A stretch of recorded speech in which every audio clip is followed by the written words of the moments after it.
We got some great nuggets from Joe Hortiz at the NFL Scouting Combine, including the fact that he's not planning on using the franchise tag on Odafe Oweh.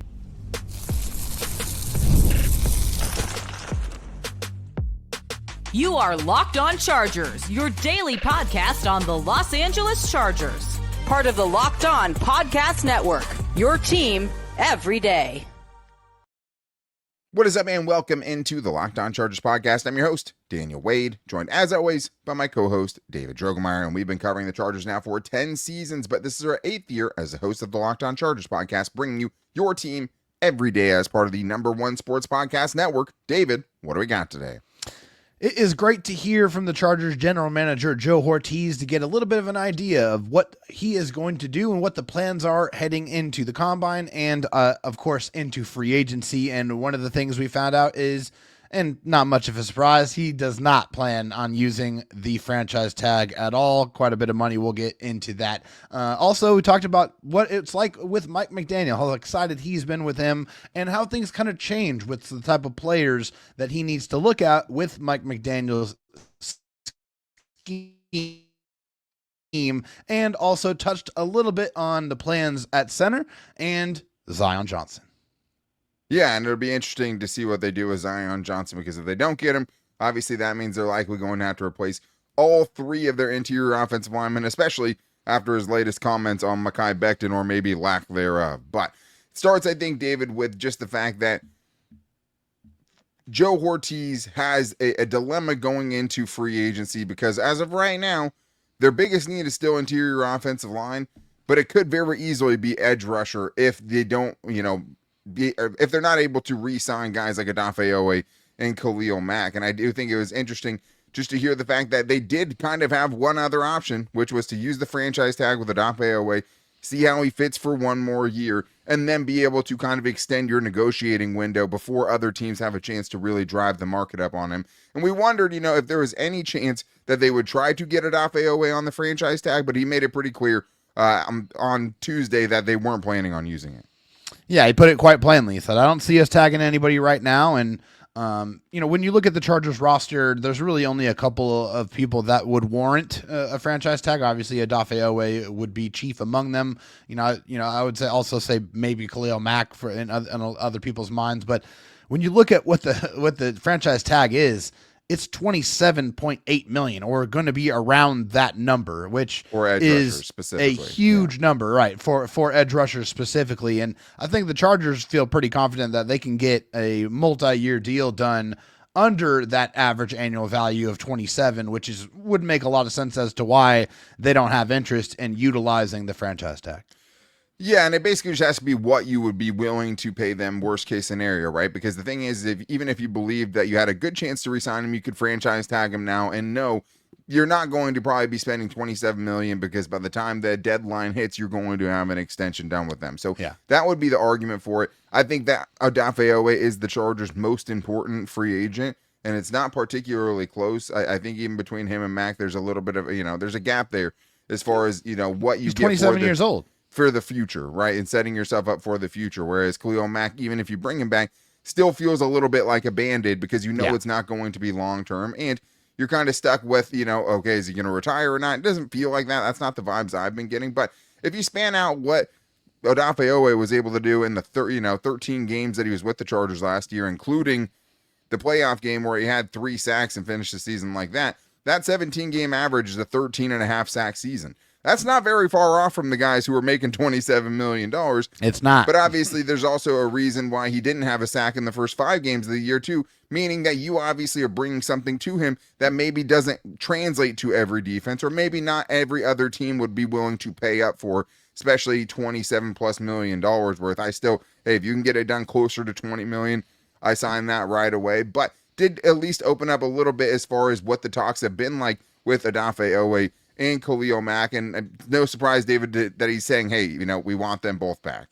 Yeah, and he said that verbatim. He said they know we want them back. I think when players go into free agency, once the season ends, it takes a little bit of time, but we'll keep chipping away at it and see if we can get something done with them. And he also said, I have no problem having a bunch of great edge rushers, which doesn't surprise anybody. But I think what he's saying there is, is I don't mind if I have to put a lot of money into that position because that position is incredibly valuable. It's in this league, a lot of it is the quarterbacks and the people who get after the quarterbacks. Those are the guys that get paid the most money. And of course, the guys that protect the quarterback, right? Because those guys are impacting the game on a play in and play out basis. So yeah, it doesn't surprise me at all. And fortunately for the Chargers and Chargers fans, they got enough money to do it if they want to. They do have enough, and they're saying they're willing to do it. But I thought the most interesting thing is probably just the fact that he's saying, hey, they know we want them back, which means there's at least been some discussion, and more than likely there's been an offer, right? And an offer that they, at this point in free agency, haven't been, willing to take at this point. Now, even though Tier Targai has a re-signing done, that isn't usually the timeline in which it happens. Usually it happens closer to the start of free agency. But Khalil Mack made it, to testing the waters last year. I did think it was interesting. Daniel Popper said in his article about the takeaways from Joe Hortiz, which you should check out if you can, that he does believe that, or I think he might have said it on Hops the Pop, that he believes that for Khalil Mack, it's LA or retiring potentially for him, right? Just because of what he likes about the Chargers, specifically being out in LA and all those things. So they could have an inside track there. But I did think it was also interesting that he did say to Mike Florio when he was recording on his podcast, he said, it's a good draft for edge rushers. Teams have to make a decision. Are we going to pay an edge or are we going to go on the draft? So maybe tipping his cap there a little bit. Obviously, it's smoke screen season, but it was interesting to hear because he was kind of talking about the league in general. But obviously that applies to you as well when you have two edge rushers that are going to cost a pretty penny and are also very, very important to what the Chargers want to do. And especially for Chris O'Leary, seeing the success of that Jesse Minter defense down the stretch, especially when they had all three of the guys back with Odafe Oweh, it was Khalil Mack back from injury, and Tuli Tuipulotu having his breakout season. It was the straw that stirred the drink for this Chargers defense. So I still believe at the end of the day, they're going to get one of them at least, right? But it is interesting to know at least, hey, these conversations are happening. It feels like the Chargers at least made a preliminary offer at this point, and you just don't want to see it going the route of Poona Ford where he gets to free agency, right? And then he's leaving across town because guess where else Khalil Mack could stay in Los Angeles and play? The Los Angeles Rams, right? And they're across the street, who, were a couple plays away from being in a Super Bowl and probably winning a Super Bowl last season because they, I think, would have smoked the Patriots. Very true. But let's get to this, though, also because there is another player that could be getting a contract, and that is Tuli Tuipulotu. And at this point, I don't think there's any reason to panic, but it's not really something that's high on the list of what Joe Hortiz has going on right now. Yeah, he said when speaking about an extension for Tuli, he says, no, we haven't begun them with Tuli yet. We have a little bit of time, kind of focus on free agency, but we want Tuli to be around for a long time, which is definitely the right answer. I mean, he's 23 years old, 22 years old. It's unbelievable the fact that he's been in the league already so many, 3 or 4 years now, with being the age that he is. But the simple fact is they do have Tuli under contract, and so that they don't have to worry about extending him right now or worrying about that right now. They're basically just saying, hey, we have bigger fish to fry, which is the truth. They have guys that are impending free agents that if they don't get deals done with them, then they can go walk, and go join other teams. With Tuli, there's time with that. They know who they have in Tuli. They know that they want him around a long time, and they also know it's going to cost a lot of money. Whether they wait and they do it right now or they wait and do it next year, there's risk involved in that, right? Because if he goes out there and has a 15 sack season, you could be going from paying 20, 23, 24, 25 million a year to 30 or 30 plus million a year. Absolutely. Obviously, you put a, back-to-back 13 plus seasons with, 13 sack seasons together. Yeah, that's going to raise the offer. But you're right. Nobody can poach him. No, he can't get to the open market and have his market go crazy because he still is under contract. And just look at the timeline, even as recently as last year when you have Rashawn Slater going to training camp, right, and holding out a little bit, holding in a little bit. But that's when the deal got done. And it's been the same for other Chargers, star players in the past. Just because it's not getting done right now doesn't mean it's not going to get done. But I did think it was very interesting what Joe Hortiz had to say about the differences in personnel now that Mike McDaniel is in tow as the offensive coordinator, and also Mike McDaniel as the evaluator and him helping bring this team more talent. We're getting into that and more on today's Locked On Chargers podcast. Welcome to the 5-Hour Energy Flavor Draft with 18 different flavors to choose from, including new options like Confetti Craze, Fruity Rainbow, or Cotton Candy. There is something for everybody, but the board is set, the flavors are ready, and I've got my number one pick for the 5-Hour Energy Draft, and that is Confetti Craze. I'm going to stay consistent with it. Delicious blend of rich and buttery, freshly baked confetti cake, smooth vanilla frosting, and a sprinkle of sweetness in every sip. And I like the part about it that I love is I'm not into super sugary things, but it's the perfect kind of, blend of butteriness and the sweetness that doesn't overwhelm you with the sweetness. But I'd still, if I had another contender for it, I would definitely have the classic strawberry banana, a flavor as old as time. Confetti Craze is my number one pick, but it was still hard not to go with Old Faithful, something that's a proven veteran in the space and always delicious. But you get that sweet strawberry flavor up front. You get it finishing with that banana. It is going to, make you at least double think who you're going with number one overall. But 5-Hour Energy shots give you a boost with zero sugar, and you can find your new favorite flavor at 5-Hour Energy shots, available online at 5hourenergy.com or on Amazon. Let's get into some more of the nuggets we were able to take away from Joe Hortiz's press conference at the NFL Scouting Combine, David, because obviously there's only so much you can learn from something like this, but having covered the team as long as we have, over a decade, there are things you can take away from it. And I do think that one of the more pertinent things in this case was just how things changed now that Mike McDaniel is the offensive coordinator and what that looks like from a personnel standpoint. And he wasn't shy in talking about kind of his excitement for having Mike McDaniel involved and also kind of what changes now that you're trying to draft players for a Mike McDaniel offense.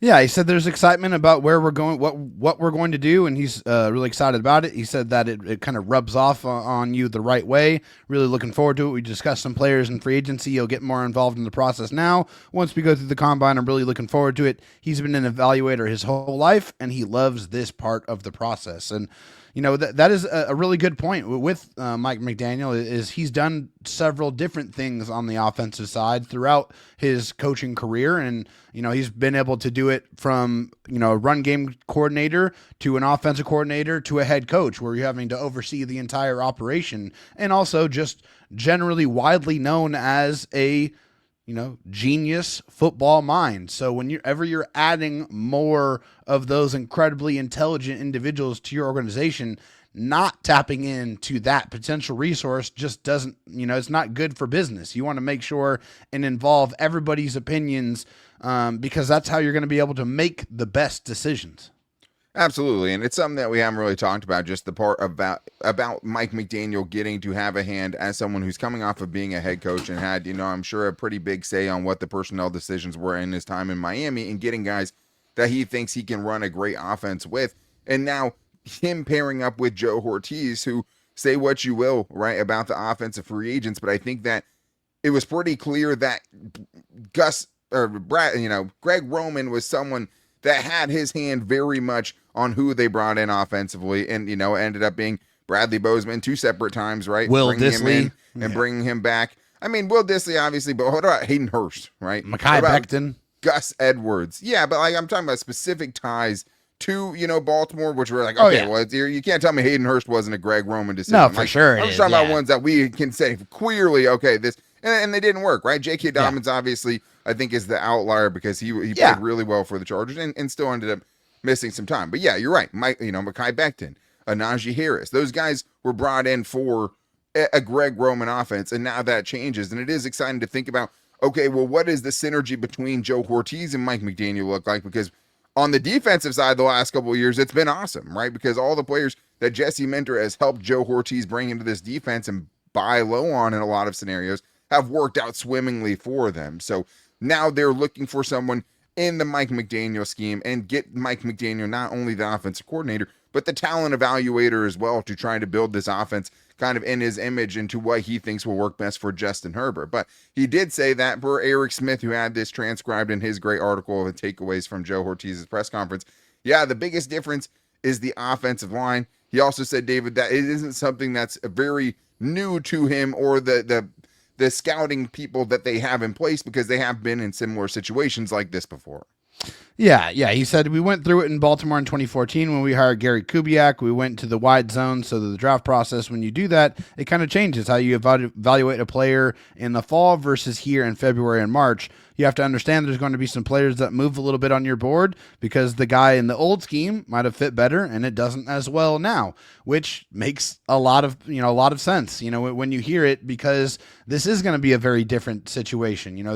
Under Greg Roman, it was more of a gap scheme as far as the blocking on the offensive line, and for Mike McDaniel, it's the opposite. It's a zone blocking scheme, getting guys that, are a little bit more athletic, guys that are a little bit more well-suited. So, you're having Greg Roman as your offensive coordinator, and you're trying to get the type of players that he needs to try to go and call the offense and orchestrate the offense that he is trying to put out there. And now with Mike McDaniel in tow, you have to change that, and you have to try to adjust the board accordingly to match with players that are going to allow Mike McDaniel's scheme to go out there and sing.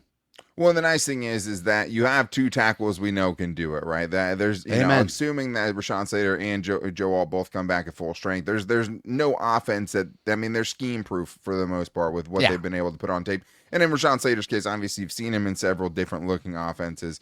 And in Joe Alt's case, obviously, there isn't a thing that he doesn't do well. So he's just an animal. And also specifically for this offense, he's huge and he moves incredibly well in space. That is going to be a huge asset for this offense. I'd say, Zion Johnson also, fits what they want to do as well if they go in that direction.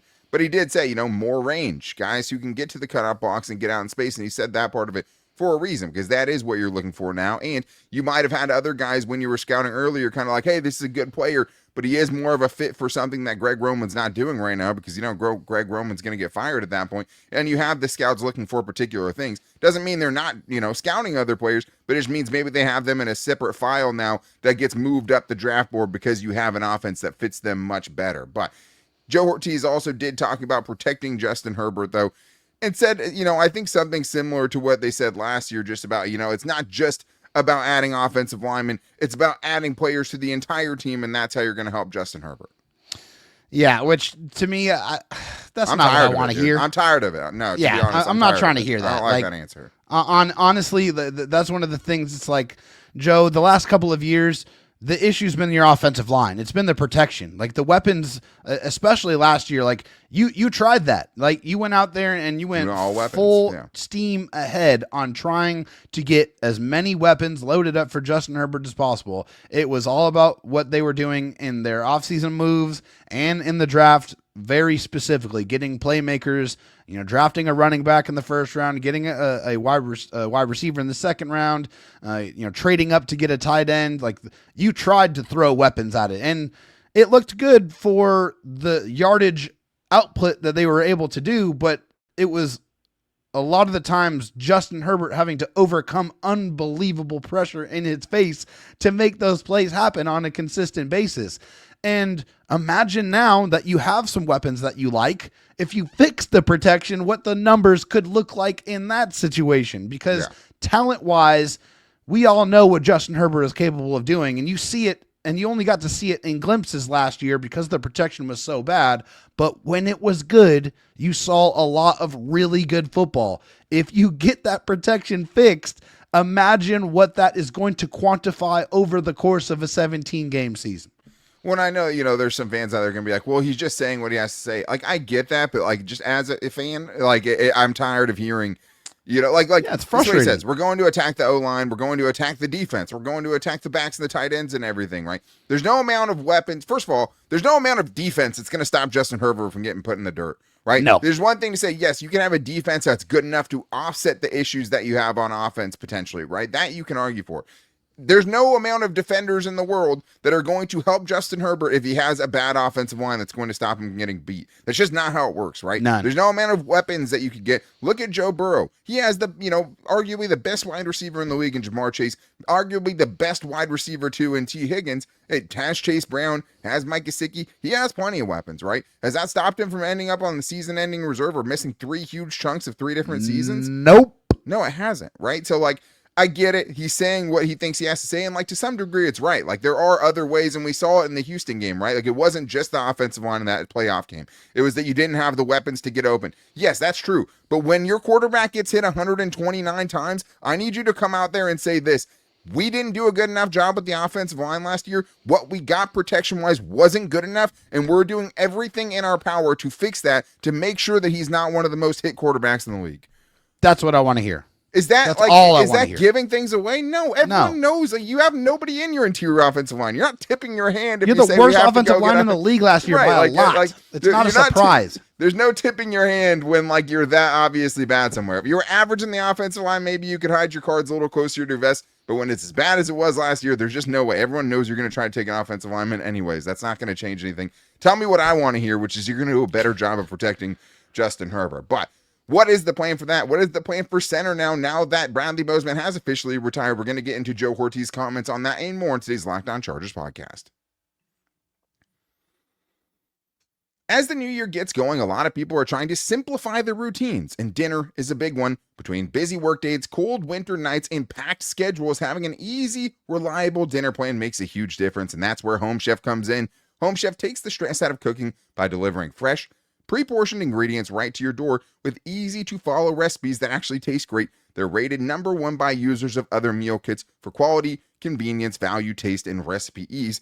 It's easy to see why, and I'm always working in small windows doing the podcast, having an almost 2-year-old now that I don't really have a lot of time to think about what's for dinner or to try, and have something that's going to take a long time. So having 30-minute recipes, having things that are ready to go, and also the variety, just because if there's not variety, I'm going to get over it quickly. But more than that, it saves time and money. Home Chef customers save an average of $86 per month on groceries, and everything arrives pre-portioned, so there's less prep, less mess, and no wasted food. So for a limited time, Home Chef is offering our listeners 50% off your first box, free shipping, and best of all, free dessert for life. Just go to homechef.com/lockedon. That's homechef.com/lockedon for 50% off your first box, free shipping, and free dessert for life. And you must be an active member and subscriber to receive the free dessert. Workplace chaos, deadlines stacking up, inbox overflowing, and the one position that you have to fill is still sitting open. When the pressure's on you and you need to make the right hire, this is a job for Sponsored Jobs. Indeed, Sponsored Jobs helps you reach the people who actually fit what you're looking for, skills, experience, and location, so you're not just hoping the right candidate stumbles across your post. And here's a stat that says it all. In the minute that I've been talking to you, companies like yours have made 27 hires on Indeed, according to the Indeed data worldwide. Spend less time searching and more time actually interviewing candidates who check all of your boxes so you get the right fit and you get somebody who's going to last with less stress, less time, and more results. When you need the right person to cut through the chaos, this is a job for Indeed Sponsored Jobs. And listeners of this show will get a $75 sponsored job credit to help get your post the premium status it deserves at Indeed.com/podcast. Just go to Indeed.com/podcast right now and support our show by telling them you heard about us on Indeed on this podcast. Indeed.com/podcast. Terms and conditions apply. Need to hire? This is a job for Indeed Sponsored Jobs. David, we still have some more to get into because it's one thing to say you're going to protect Justin Herbert. It's another thing to actually see it come to fruition. And obviously last year, when you had the cap space and you had more resources than you did in the first year when you took over and had to kind of just right the ship and make a lot of tough decisions, it wasn't good enough. And yes, you lost your 2 starting tackles, and you're never going to be able to replace them. But you weren't even prepared to even have 3 guys in the interior that were good enough, even if you did have your tackles, right? But now things are a little bit different because Zion Johnson's headed to unrestricted free agency. We'll talk about Mekhi Becton and his status with the team, but you know that you're going to need a new center with Bradley Bozeman, and it was interesting to hear kind of their plan to attack it. Yeah, you said we've been discussing this and got a new offensive staff, which leads to some scheme changes. So we've been meeting. We'll get together after the combine, and we'll have a plan of attack when the season opens. Also, somebody asked him specifically if he's going to be trying to fill that spot in free agency, and he said, "We will try." Which, yeah, again, another answer I don't really love. Yeah. What I want to hear is, yes, we're going to address it and we're going to do it in a strong, meaningful, impactful way. But it's the smoke screen season. You're not going to say specifically exactly what you're trying to do, what's your plan of action. And of course, you can't really make any comments on any players that are under contract, which some of the reporters tried to get him to do. I did appreciate, Daniel Popper trying to ask him specifically about Tyler Linderbaum a couple of times and getting shut down. Yeah, he definitely was like, I'm not going to be talking about any players under contract. Nice try, though. We knew that was going to be the response to that. I mean, he's not going to get himself in any trouble there. But there's already been some loose connections between Tyler Linderbaum and the Chargers and their potential pursuit of him. So it's not really that much of a secret that is something that could come to fruition.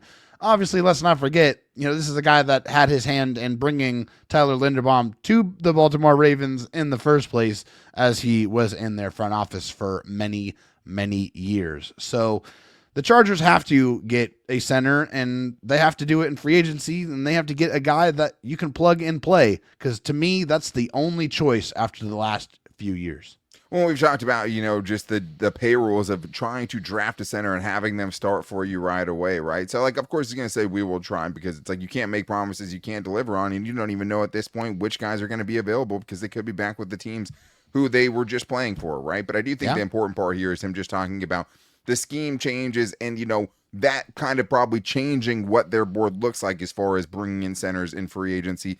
Probably means someone like a Connor McGovern, right, is going to be a much higher priority than maybe a Cade Mays, who might not fit as well. But yeah, it's important. And the problem is you haven't drafted a center since 2018. So at this point, you don't really have the choice of whether or not you're going to get one in free agency. You absolutely have to at this point. But part of what's going to happen in that interior offensive line is what happens with Zion Johnson. And he did basically say, David, there is a range, right, of where they're kind of willing to go to bring Zion Johnson back.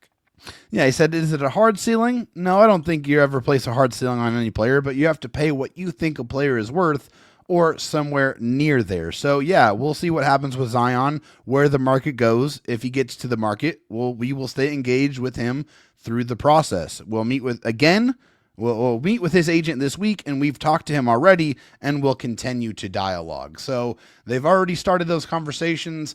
I'm curious to see where the negotiations have started at, what the starting point is, because it is a little bit of an interesting market for him. How are they going to evaluate him based off of what he's done in his first 4 years of his NFL career? Is he the guy that they feel like they can invest a lot of money into, and considering what other guards have gotten paid just, in the very, recent future, it could be a substantial sum of money, maybe somewhere in the 18 to 20 plus $1 million per year range. Right, and that's the thing is I'm okay with them bringing Zion Johnson back, but I've been pretty firm about it has to kind of be at the right price. And I think that's the interesting thing, because the center market is very thin, and maybe it just always will be, because it's hard to find good players at that position. It was thin last year too. At the same time,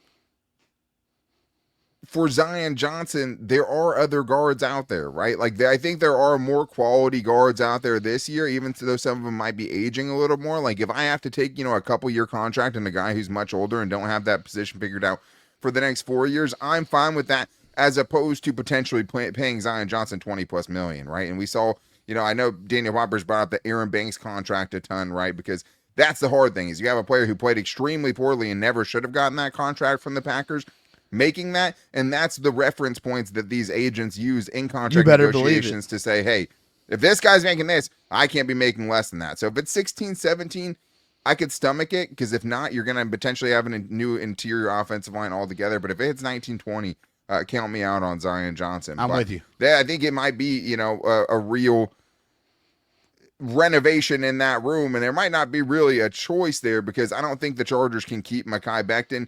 And from his comments on Tuesday, it seems like he's as good as gone. He said, when asked about it, those are the things that we'll discuss. We'll get back Sunday. All the coaches and staff will meet Monday, Tuesday, Wednesday, and we'll finalize all those plans there. But then when he was followed up about it, he said pretty sternly, right, that he wasn't going to talk about it. And I think this is kind of the same with Bradley Bozeman towards the end of the season, where they kind of praised him and praised him and praised him. And then when they stopped talking about it is kind of when you knew something was wrong. So in this case, with the parts I just said, maybe aren't super meaningful, but the fact that he's kind of so adamant about not talking about it, I think tells you exactly where they stand in his chances of being on the roster in 2026. Well, as you just pointed out, when things are going well and they like what's going on, they have no problem praising. Keenan Allen, they're very happy to bring back, right? Like, exactly, yeah, and they talked about it. Keenan was great last year, obviously for what he's a he free was brought agent, in to so it's do. a little different, but still. This right here, we all knew what was going to happen with this situation. We don't need Joe Hortiz to come out, and what will happen. We don't need him to come out and flatly say we're going to cut Mekhi Becton, because everyone knows they're going to cut Mekhi Becton. So, it's one of those things where it's just a foregone conclusion. It's not a question of if, it's just when it happens. They're going to add that, nearly $9 million in cap space to an already incredible amount of cap space number, which at the current moment sees them with the second most cap space in the NFL. After that cut happens, they might leapfrog that first place and go straight to the top, having the most money. And there's other cuts that can happen as well to even improve an already very impressive number. And this is the one that's the most likely and almost surely will happen. And even though this might cause you to have to find 3 new interior offensive linemen, that is better than running it back with Mekhi Becton, who wasn't a good scheme, fit in the scheme that fit his skill set better. And it's definitely not a fit. And have you heard Joe Hortiz, talking about Mike McDaniel? A lot of it had to do with, hey, the offensive lineman, we need different kind of players. Mekhi Becton's not is the exact player you're trying to get away from going into the scheme that they're going into now. But there was a lot of stuff that came out in the combine, including not even just Chargers news, because the Ravens did come out and say that they have sent a market-setting offer for Tyler Linderbaum. Maybe our dreams will be crushed. He goes back to Baltimore. But if they don't, it's going to be a bidding war, and that's what we're going to be talking about later on the bonus show. So to make sure you don't miss that, go subscribe or follow for free on the Locked On Chargers YouTube channel, and listen wherever you get your podcast from, as well as finding the show every day on all of our social media, where we'll post about it at Locked On LAC on Twitter, at Locked On Chargers on Instagram, and our Locked On Chargers Facebook page. But there's more coming this week as well. We'll have the bonus show about Tyler Linderbaum and the latest there. And then the next couple of days, we have a very special show because we're getting on with the guys from the Chargers Unleashed podcast. Every time we've done those crossovers, it's great. Very excited to see what they have going on and what they think about this offseason and what is to come. So make sure you guys are back here for that and for the bonus episode later. But until then, take it easy and go Bolts.